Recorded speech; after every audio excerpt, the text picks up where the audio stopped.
Hello friends, welcome back my YouTube channel. आज की video में जो हम डिस्कस करेंगे वो करेंगे हम सीटेट के सिलेबस को लेके। ठीक है, आपको पता है कि जो हमारा सीटेट पेपर 2 साइंस है, स्पेशली बायो, वो मैं आपको करा रही हूँ, जिसमें हमारे 2 टॉपिक कंप्लीट हो चुके हैं, ह्यूमन आई और टिश्यू, और एक टॉपिक हमारा चल रहा है उसमें, थर्ड टॉपिक वो है हमारा ब्लड। ठीक है, तो इसके लिए तो आप टेंशन मत लेना कि बायो को हम कैसे करें, कहाँ से करें, क्योंकि वो मेरी रिस्पॉन्सिबिलिटी है। मैं आपको डिटेल से करा रही हूँ। वो भी कहाँ से स्टार्ट किया है मैंने, 9th क्लास से, जहाँ से जो सीटेट वाले के जो चांसेस होते हैं क्वेश्चंस पूछने के, वो बहुत ज़्यादा उनकी वहीं से ही हो रहे, जिसको हम बोलते थे कि पेपर चेंज हो गया, सिलेबस चेंज हो गया, जबकि नहीं, डिफ़िकल्टी लेवल उन्होंने बढ़ा दिया है। जो मैंने वहीं से ही स्टार्ट किया है, डिफ़िकल्टी लेवल जहाँ से उन्होंने स्पेशली क्वेश्चन पूछे हैं, इसलिए मैंने 9th क्लास से स्टार्ट किया है। फिर हम 10th करेंगे, फिर जो हमारा 6th 7th और 8th थे उसको हम बाद में करें, क्योंकि वो बहुत ईजी हो जाता है हमारे लिए करना। लेकिन जहाँ तक सीटेट वाले क्वेश्चंस पूछते हैं, हम वहाँ तक नहीं पहुँच पाते। तो आज की वीडियो में इस कन्फ्यूज़न को दूर कर लेते हैं कि हाँ, क्या सिलेबस है। जो बहुत सारे न्यू लर्नर्स भी हो गए जिन्हें नहीं पता होगा कि सिलेबस क्या होता है, कि कितने मार्क्स का कौन सा सब्जेक्ट है, कहाँ से पढ़े, कैसे क्लासेस मिलेगी, कहाँ से आपको नोट्स मिलेंगे। तो आज की वीडियो में इस डिस्कस कर लेंगे कि क्या सिलेबस है। सबसे पहले आप सबको पता है कि हमारे 2 पेपर होते हैं सीटेट में, एक पेपर 1, एक पेपर 2। जो हमारा टोटल कितने मार्क्स का होता है, जो हमारा टोटल मार्क्स होता है 150। ठीक है, ये 150 मार्क्स का हमारा क्या होता है, हमारा क्वेश्चंस पेपर होते हैं दोनों। ठीक है, 150 हमारा पेपर 1 होता है और 150 हमारा पेपर 2 होता है। लेकिन 150 मार्क्स है तो हमें मतलब ये भी इतना ही और ये भी इतना ही। ठीक है, लेकिन अब इसमें हमें क्या करना होगा, इसमें हमारा जो पेपर 1 होगा ना, पेपर 1 में हमारे 5 सब्जेक्ट आते हैं। एक सब्जेक्ट आएगा हमारा CDP, चाइल्ड डेवलपमेंट पेडागोजी। फिर है हमारा second subject maths. Second subject हमारा क्या हो गया, मैथ्स। फिर हो गया हमारा EVS, फिर हो गई हमारी हिंदी, और फिर नेक्स्ट हमारा जो चैप्टर है वो होता है हमारा इंग्लिश। तो 5 चैप्टर तो हमारे हो गए पेपर 1 में। ये हो गया इंग्लिश। अब जो ये जो सब्जेक्ट है ना, CDP, मैथ्स, EVS, हिंदी और इंग्लिश, ये सभी क्या है, 30 मार्क्स के हैं। जिसमें जो हमारी CDP होती है वो कंप्लीट 30 मार्क्स की आती है। कितनी मार्क्स की है, वो है टोटल हमारी 30 मार्क्स की। अब जो मैथ्स है ना, मैथ्स हमारा 30 मार्क्स का है, लेकिन इसमें क्या हो जाएगा, ये भी हमारा 30 मार्क्स का है। EVS भी हमारी 30 मार्क्स की ही है, और जो हमारी हिंदी भी 30 मार्क्स की है, और जो हमारा इंग्लिश का सब्जेक्ट है वो भी हमारा 30 मार्क्स का है। लेकिन अब ये डिवाइड हो जाएंगे कैसे, देखो, जो इसमें 15 मार्क्स होंगे, 15 मार्क्स होंगे हमारे कंटेंट के। 15 मार्क्स कैसे हो गए हमारे कंटेंट के, और 15 मार्क्स हमारे कैसे हो जाते हैं पेडागोजी के। पेडागोजी 15 मार्क्स, कितने, 15 मार्क्स के। तो 30 मार्क्स तो हमारे कवर हो गए यहाँ पर। अब जो हमारा EVS है, सेम EVS का पैटर्न है। EVS में भी क्या होगा, 15 मार्क्स हमारे किसके हो जाएंगे, कंटेंट के। 15 मार्क्स हमारे किसके हो जाएंगे, कंटेंट के, और 15 मार्क्स हमारे किसके हो जाएंगे, हमारी हो जाएंगे पेडागोजी के। 15 मार्क्स हमारे किसके हो जाएंगे, पेडागोजी के। तो 30 मार्क्स ये भी क्या हो गए, यहाँ पे कंप्लीट हो गए। 15 और 15 कितना हो गया हमारे यहाँ पे 30। तो CDP 30 मार्क्स की हो गई, मैथ्स 30 मार्क्स का हो गया, EVS 30 मार्क्स का हो गया, हिंदी में भी हमारे 30 मार्क्स का हो जाता है, जिसमें 15 मार्क्स की हमारी पेडागोजी आएगी, और 15 मार्क्स का ही हमारा पैसेज रहता है, जिसमें एक अनसीन पैसेज आएगा और एक हमारी पोएम आती है। जिसकी लैंग्वेज फर्स्ट हिंदी रहेगी उसको क्या होगा, इसमें भी क्या हो जाएगा, आपके 15 मार्क्स का तो अनसीन पैसेज हो गया। अनसीन पैसेज कितने मार्क्स का हो गया, 15 मार्क्स का। ठीक है, और 15 मार्क्स किस में हमारी क्या हो गई, पेडागोजी।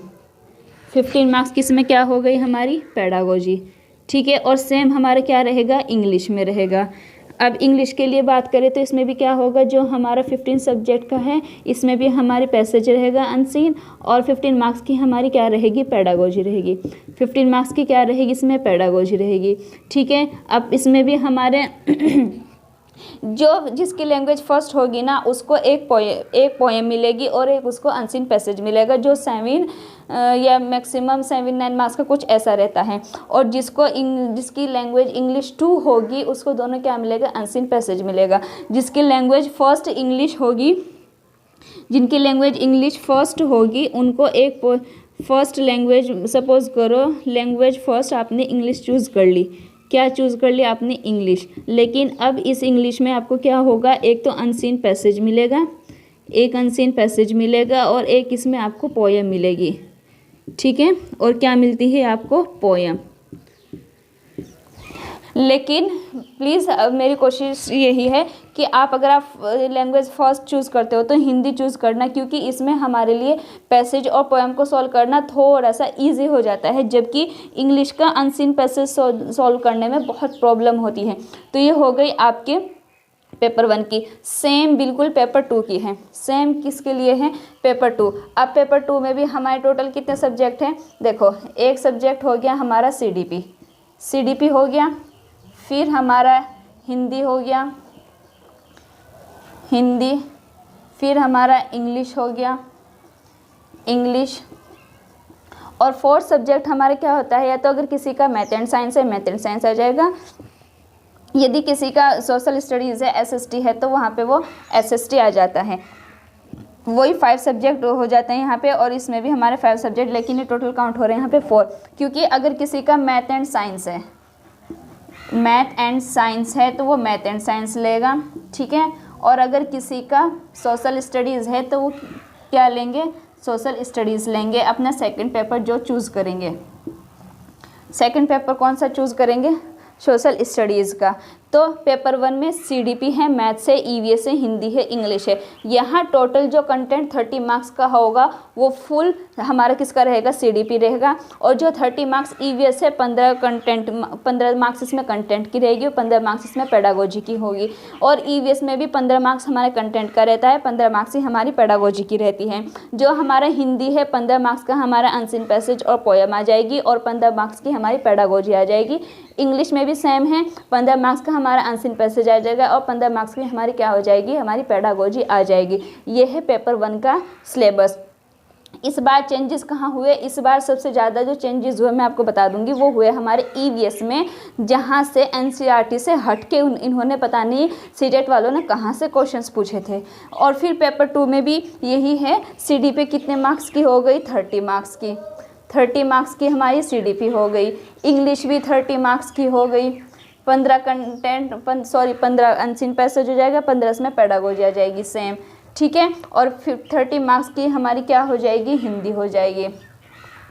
आई होप आपको क्लियर हो रही होगी चीज़ें। इसमें भी क्या होगा? अनसीन पैसेज आ जाएगा 15 मार्क्स का, 15 मार्क्स की इसमें हो जाएगी पेडागोजी।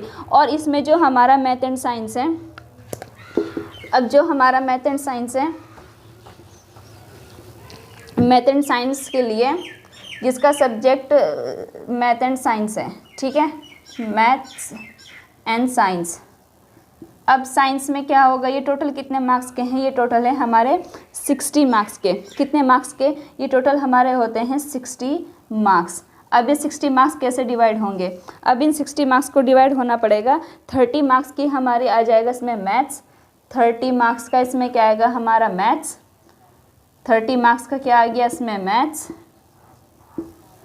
और 30 मार्क्स की इसमें आ जाएगी साइंस, जिसका पेपर 2 साइंस होगा, मैथमेटिक्स, क्योंकि अगर वो साइंस चूज़ करेगा तो उसके पास मैथ भी आएगा। तो 30 मार्क्स की क्या हो गई? हमारी साइंस। अब इसमें कैसे डिवाइड हो जाएंगे हमारे 30 मार्क्स? जो 30 मार्क्स की जो 20 मार्क्स है, जो हमारे 20 मार्क्स है, ये हो जाएगा डिवाइड हमारे कंटेंट के साथ। 20 मार्क्स किसके साथ? आई होप आपको दिख नहीं रहा होगा यहाँ से।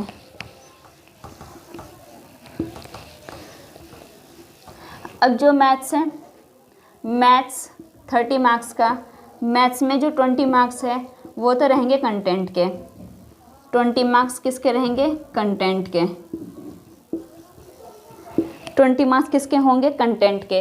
और 10 मार्क्स किसके होंगे? हमारे पेडागोजी के। वहाँ पे जो हमारी पेडागोजी थी वो थी हमारी 15 मार्क्स की, लेकिन हमारे पेपर 2 में जो हमारी पेडागोजी होती है वो होती है ओनली 10 मार्क्स की। और यहाँ पे 20 मार्क्स की हमारा क्या होता है? कंटेंट होता है। साइंस में अगर हम बात करें, साइंस में भी सेम होगा। 20 मार्क्स का हमारा क्या होगा? कंटेंट, और 10 मार्क्स की हमारी क्या हो जाएगी? पेडागोजी। 10 मार्क्स की हमारी क्या हो जाएगी? पेडागोजी। ठीक है, आई होप आपको ये क्लियर हो गया होगा कि कौन से कितने मार्क्स का है, कैसे कैसे डिवाइड है। टोटल 150 मार्क्स का पेपर होता है, 150 मार्क्स का पेपर 1 है, 150 मार्क्स का ही पेपर 2 है। तो CDP समझ में आ गई। मैथ्स, EVS, हिंदी, इंग्लिश जो सबके क्या है यहाँ पे कॉमन सब्जेक्ट है, चाहे वो मैथ्स के स्ट्रीम से हो, चाहे फिर उनका सेकंड पेपर सोशल स्टडीज से हो, इस ये पेपर उनके लिए सेम है, सेम सब्जेक्ट रहेंगे, कंपलसरी है। ठीक है, जो मैथ्स जो हमारा पेपर 2 है उसमें हमारा CDP सेम रहेगा, इंग्लिश सेम रहेगा, हिंदी सेम रहेगा, लेकिन जिसका मैथ एंड साइंस है वो मैथ एंड साइंस चूज़ करेंगे, जिसका सोशल स्टडीज़ है वो सोशल स्टडीज़ चूज़ करेंगे। इसमें फिर क्या हो जाएगा, हमारा जो मैथ एंड साइंस है और जो सोशल स्टडीज़ है वो हमारे 60 मार्क्स की हो जाएगी, जिसमें से हमारा क्या हो जाएगा, 30 मार्क्स का हमारा मैथ्स हो जाएगा और 30 मार्क्स की हमारी साइंस हो जाएगी। अब मैथ्स एंड साइंस में भी क्या होगा, 20 मार्क्स का हमारा कंटेंट रहेगा, 20 मार्क्स का क्या हो जाएगा कंटेंट, 10 मार्क्स की होगी पेडागोजी मैथ्स में, और सेम प्रोसेस साइंस में होगा। 20 मार्क्स का हमारा क्या रहेगा कंटेंट और 10 मार्क्स की हमारी क्या होगी पेडागोजी। अब बात करते हैं कि सिलेबस चेंज कहाँ हुआ है। वो सिलेबस चेंज नहीं, वो आपकी डिफ़िकल्टी लेवल बढ़ा है, जो कि है मेनली EVS में जो हमारा डिफ़िकल्टी बढ़ा है इस बार वो अच्छे खासा लेवल का था। मैथ्स बहुत इजी था, हाँ बहुत इजी मैथ्स था, क्योंकि बहुत सारे क्वेश्चंस मैंने आपको प्रूफ के साथ भी दिखा दूंगी कि एक क्वेश्चंस तो बिल्कुल डिट्टो इन्होंने सेम दिया हुआ था। आपने शायद पेपर सॉल्व किया हो आर गुप्ता से। एक क्वेश्चन था कि 3 ब्रांचेस होते हैं पेंसिल के, A B C और उनकी कुछ उन्होंने ब्रांच दिए हुए थे 10, 15, 12। उन्होंने डिट्टो क्वेश्चन सेम पूछ लिया था बिल्कुल, जो कि मतलब बहुत अच्छा भी था। और एक उन्होंने मतलब इस बार बात कहने की यह है कि जो हमारा मैथ्स रहा है वो बहुत अच्छा रहा है। लेकिन अब बात करते हैं जो हमारा डिफ़िकल्टी लेवल है वो कहाँ कहाँ पर है, इस बार कहाँ कहाँ चेंजेस हुए। इस बार सबसे पहले आप देखो कहाँ चेंजेस हुए। एक तो हमारा डिफ़िकल्टी लेवल अब बढ़ रहा है, मैंने आपको बता दिया था। ठीक है, डिफ़िकल्टी लेवल क्या हो रहा है, इंक्रीज़ हो रहा है। सबसे बात करें EVS ने तो कुछ बच्चों की जान ले ली थी, क्योंकि इस बार काफ़ी अच्छे खासे लेवल की EVS इन्होंने पूछी थी। इस बार तो फेमस हुआ था नीरज चोपड़ा सबकी शिफ्ट में, नीरज चोपड़े की फेवरेट डिश, नीरज चोपड़ा का ये, नीरज चोपड़े के वो। तो सबसे ज़्यादा कौन फेमस हुआ, नीरज चोपड़ा। और कुछ इन्होंने मतलब साइंस के भी इसमें क्वेश्चंस डाल दिए थे EVS में। और इस बार CDP में भी कुछ इन्होंने क्या करा था, साइंस के क्वेश्चंस डाल दिए थे।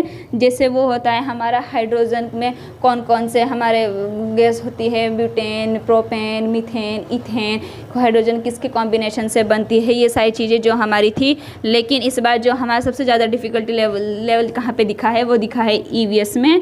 और CDP भी मतलब किसी शिफ्ट में मॉडरेट रही है, किसी शिफ्ट में मॉडरेट भी CDP रही है। अब बात करते हैं कि इनको करें कहाँ से। हाँ, एक चीज़ और है जो ये तो सबको पता चल गया कि CTET में फेमस हो गई चीज़ें, असर्शन और हमारे रीजन वाले क्वेश्चन, असर्शन और हमारे स्टेटमेंट वाले क्वेश्चन आप सबको पता है। और हम इस चीज़ की वो भी प्रैक्टिस भी करते हैं कि हाँ बोथ वन स्टेटमेंट में क्या होता है कि बोथ स्टेटमेंट करेक्ट है, 1 एंड सेकंड दोनों करेक्ट है या इनकरेक्ट है। ठीक है, इनकरेक्ट है, 1 करेक्ट है या सेकंड करेक्ट है, दोनों करेक्ट है, नन ऑफ द करेक्ट। ये तो आपको प्रैक्टिस करनी पड़ेगी। लेकिन हाँ, इस बार डिफ़िकल्टी लेवल कहाँ पे बढ़ा है, यहाँ पे बढ़ा है EVS में, जो इन्होंने बहुत अच्छे खास लेवल की EVS पूछी थी। अब इसके लिए अब बात करें, ये तो हो गया आपका सिलेबस कि क्या हुआ है, डिफ़िकल्टी लेवल कहाँ पे बढ़ी है, EVS में बढ़ी है। CDP में भी कुछ शिफ्ट में मॉडरेट इन्होंने पूछ ली थी, क्योंकि इन्होंने वो किया था साइंस, किसी शिफ्ट में इन्होंने साइंस के क्वेश्चंस पूछ लिए थे CDP में। ठीक है, तो अब बात करें इनकी क्लासेस की अगर हम बात करें इनकी और इनके नोट्स की।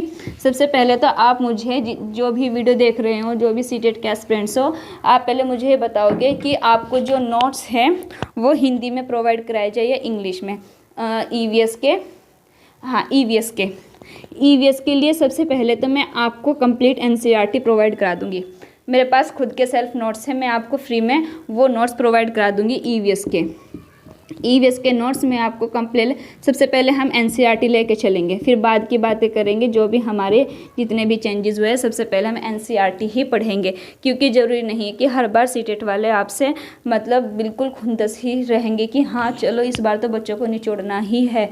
तो ऐसा भी नहीं, लेकिन हाँ मैंने आपको बताया था फर्स्ट वीडियो में कि हमें सीटेट वालों से एक कदम आगे रह के प्रिपरेशन करनी है, दैट मीन्स करनी है। उसके लिए सबसे पहले मैं आपको इसके नोट्स प्रोवाइड करा दूँगी NCERT में फ्री, बिल्कुल ऐसी वैसी बिल्कुल यहाँ पे कोई बात नहीं है, बिल्कुल फ्री में प्रोवाइड करा दूँगी। अगर आपको हिंदी में चाहिए हो हिंदी में बता देना, और अगर आपको इंग्लिश में चाहिए हो इंग्लिश में बता देना, ठीक है, दोनों में आपको मिल जाएंगे। और फिर इसमें आपकी जो क्लासेस रहेगी ना EVS की, वो सिर्फ मैं आपको PDF के थ्रू पढ़ा दूंगी, और जो डिफ़िकल्टी लेवल इस बार रहा है उसकी मैं अलग से, पहले तो NCERT की आपको मैं प्रोवाइड करा दूँ, जितना भी सिलेबस नया रहा है पहले इन्होंने, मैं भी अब तक पता नहीं इन क्वेश्चंस पेपर इन्होंने अपलोड किए नहीं किए, लेकिन मेरी कोशिश ये रहेगी कि जितना भी इन्होंने, क्योंकि अगर इस क्वेश्चंस डाल देते ना सीटेट की वेबसाइट पे, मैंने शायद कल परसों चेक भी किया था, डाले नहीं थे, तो उससे मुझे एक आइडिया मिल जाता था कि हाँ कहाँ से इन्होंने पूछा है, फिर मैं उनको वो कर लेती, मतलब एक बार उनका एनालिसिस करके मैं आपको अलग से न्यू PDF डाल देती जो न्यू पैटर्न पे थी। लेकिन मैं फिर भी पूरी कोशिश करूँ, क्योंकि हमें पता चला है कि कहाँ से क्वेश्चंस आए थे और कैसे कैसे इन्होंने पूछ लिए थे। तो सबसे पहले आप NCERT पढ़ लेना, मैं इसके आपको नोट्स प्रोवाइड कर दूँगा, मुझे लिंक में इसमें कमेंट बॉक्स करके बता दीजिएगा। और फिर इसके बाद जो हमारा इस बार का न्यू पैटर्न पे जो हमारी EVS रही है, जो हमारे न्यू पैटर्न पर EVS रही है, उसको मैं एक अलग से न्यू PDF में आपको शेयर कर दूँगी, न्यू PDF आप उसको पढ़ लेना। और जो साइंस है CDP, अगर हम CDP की बात करें तो CDP की मैं अब डेली एक क्लास चलाऊंगी, जो सिर्फ हम PYQ से स्टार्ट करेंगे, क्योंकि CDP तो अगर आप PYQ से भी अच्छे से समझ लेते हो ना, तो आपके, मैं ज़्यादा ना वो करके आपके 28 या फिर 27 तो आपके आउट ऑफ 30 में से कहीं नहीं जाते, अगर आप सिर्फ PYQ को भी अच्छे से समझ लेते हो।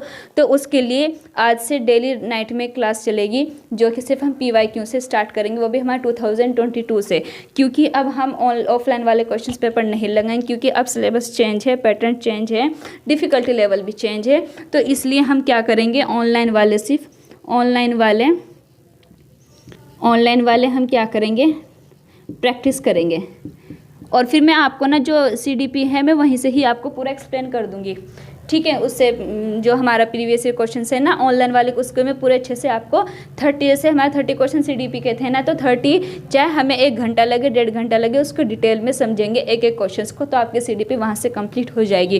फिर उसके EVS हो गई, मैथ्स आप अपने आप करोगे, आपको प्रीवियस ईयर क्वेश्चन है उसमें क्या करनी है, आपको प्रैक्टिस करनी है। हिंदी और इंग्लिश जो है आपको वो जो उसकी पेडागोजी है, पेडागोजी PYQ से करेंगे। मैथ्स की पेडागोजी की PDF में आपको प्रोवाइड करा दूंगी, जो बच्चे हिंदी मीडियम के हैं, और जो बच्चे मतलब हिंदी मीडियम से जिनको बहुत प्रॉब्लम हो रही है साइंस में कि हमें इंग्लिश में समझ में नहीं आता, तो उसके लिए मैंने एक चीज़ करी है, जो साइंस के हिंदी मीडियम वाले बच्चे हैं उनके लिए मैं डेली एक नाइट में क्लास चला दूंगी, जो सिर्फ हिंदी की उसमें PDF होगी, और मैं आपको समझा दूंगी, आपको PDF प्रोवाइड करा दूंगी, आप उससे पढ़ लेना। लेकिन हाँ, जो इंग्लिश वाले बच्चे हैं उनके लिए मैं डेली क्लास ले रही हूँ अपने ही YouTube चैनल पर, साइंस की, जो स्पेशली हमारा किसका सब्जेक्ट है, बायो का, वो भी किससे कर रहे हैं, NCERT, बिल्कुल डिटेल में। जहाँ से मैंने उठाया है, स्टार्ट करी है प्रिपरेशन आपकी, वो है आपकी डिफ़िकल्टी लेवल 9th क्लास से। मैंने 6, 7, 8 से स्टार्ट नहीं किया, मैंने आपसे वहाँ की स्टार्ट किया जहाँ से सीटेट वाले आपसे क्वेश्चंस जो हम बोले डिफ़िकल्टी लेवल बढ़ रहा है, वो वहीं से ही मैंने स्टार्ट की है। अगर आप वहाँ से यहाँ से कर लेते हो तो मैं श्योर हूँ कि आप एक भी क्वेश्चंस गलत नहीं करके आओगे। पहले आप मेरी क्लास देख लेना, उसके बाद फिर आप PYQ लगाना कि आप कितना कर पा रहे हैं। ये वीडियो इसलिए आपके लिए बड़ी हो गई ताकि आपके क्लास में सारे कन्फ्यूज़न, सारे डाउट्स बिल्कुल क्लियर हो जाएं। तो इस बायो के लिए मैं अपने YouTube चैनल पर डेली क्लासेस ले रही हूँ, वो भी डिटेल में, शायद इतने डिटेल में ले रही हूँ कि आपको मिलने का भी नहीं इतनी डिटेल में। और अगर आपको इसके भी नोट चाहिए होंगे तो आप प्लीज़ मुझे बता देना, मैं आपको प्रोवाइड करा दूंगी। इसमें कोई ऐसी वैसी बात नहीं है कि सिर्फ मैं अपने पास रखूँ। अपने पास रखने के लिए मैंने क्लास नहीं चलाई थी, इसलिए ही चलाई थी ताकि बच्चों की हेल्प हो जाए, बच्चों को समझ में आ जाए, बच्चों को कंटेंट मिल जाए। लेकिन कंटेंट भी क्वांटिटी वाला नहीं, क्वालिटी वाला होना चाहिए। क्वांटिटी तो कोई भी प्रोवाइड करा देगा, लेकिन क्वालिटी होनी चाहिए। तो आप ये बताओगे और इसका मुझे बताओगे कि आपको हिंदी में चाहिए, इंग्लिश में चाहिए, कैसे चाहिए। और हाँ, मैं अभी एक पोल डाल दूंगी, मुझे ये बता देना कि जो CDP की क्लास है वो किस टाइम रखे। प्लीज़ मेरे लिए थोड़ा सा फेवर कर देना कि अभी थोड़ा रमज़ान चल रहा, तो मैं 9:30 तक अरेंज कर सकती हूँ क्लास, इससे पहले नहीं, क्योंकि आप समझ सकते हो रमज़ान में थोड़ा मुश्किल हो जाता है। 6 to 9 तक मैं अरेंज नहीं कर पाऊँगी, आई एम सॉरी। लेकिन हाँ 9:30 to 10:30 मैं बिल्कुल 10:30, 11:30, 12:30, 12, 11, 1, 2, 3 जब तक आप वो करोगे मैं यहाँ पे फ्री हूँ और आपके लिए क्लास भी अवेलेबल करा सकती हूँ। इसलिए आई एम सॉरी क्लास इतनी बड़ी हो गई, लेकिन ये चीज़ें आप तक पहुंचना बहुत ज़रूरी थी और आई होप आपको सारी चीज़ें क्लियर हो गई हो। अभी प्लीज़ अब इन चीज़ों से हट के कि सिलेबस क्या है, अपनी पढ़ाई पे ध्यान दीजिए। सबसे पहले अपने PYQ देख लीजिए, जिनकी शिफ्ट के जो इनका इतना तो पता ही होगा कि हमारे शिफ्ट में कैसे क्वेश्चन आए थे। और मेरी पूरी कोशिश यही रहेगी कि मैं आपको ज़्यादा से ज़्यादा चीज़ें प्रोवाइड कर सकूँ फ्री में। बिल्कुल भी वो चीज़ नहीं होनी चाहिए कि यार यहाँ पे वो हो रहा है प्रमोशन वगैरह, ऐसी कोई बात नहीं। लेकिन हाँ प्लीज़ मुझे इतना बता देना कि नोट्स कैसे चाहिए, हिंदी में चाहिए, इंग्लिश में चाहिए भी नहीं चाहिए। और इसमें बता देना बायो वाले जो मैं क्लास ले रही हूँ आप उसी से नोट्स बना लेना। अगर आपको फिर भी नोट्स चाहिए तो मैं आपको भी प्रोवाइड करा दूँगी, मुझे इसमें कोई प्रॉब्लम नहीं। तो आई होप आपको इतना समझ में आ गया होगा और आपके कन्फ्यूज़न और डाउट्स भी क्लियर हो चुके होंगे। सबसे पहले जो सीटेट की वेबसाइट पे क्वेश्चंस पड़े हैं PDF में 2022 वाले, सबसे पहले आप उन्हें जाकर एनालिसिस करिए कि क्वेश्चंस आते किस तरीके से हैं। जब तक कि न्यू 2023 वाले क्वेश्चंस और 2022 वाले क्वेश्चंस अपलोड करते हैं तब तक आप 2022 और 21 वाले जाके वो कर लीजिए। अगर आपको वो भी नहीं मिलते तो आप मुझे बता देना, मैं टेलीग्राम ग्रुप में या व्हाट्सएप ग्रुप में उसको शेयर कर दूँगी। और प्लीज़ जो भी बच्चे प्रिपरेशन कर रहे हैं सीटेट के लिए उन तक ये चीज़ पहुंचा देना ताकि उन बच्चों को हेल्प हो जाए, क्योंकि बहुत से बच्चे ऐसे हैं कि जो पेड बैच नहीं ले पाते। इसलिए प्लीज़ आपसे रिक्वेस्ट है उन तक ज़रूर पहुंचा देना ये सब, ताकि उन बच्चों की हेल्प हो जाए। और हम सब चाहते हैं कि हमें कामयाबी मिले। और बस यही एक छोटी वीडियो थी, ये वीडियो लेंथी हो गई, आई एम सॉरी, लेकिन ये चीज़ें आप तक पहुंचना बहुत ज़रूरी थी। तो चलिए आज की वीडियो को इसको यहीं एंड करते हैं और आपको जो भी डाउट हो आप कमेंट में पूछ लेना, ठीक है। और अगर आपको वीडियो अच्छी लग रही हो, आपको समझ में आ रहा हो तो लाइक शेयर सब्सक्राइब आप कर दीजिएगा, ठीक है। Take care, bye bye.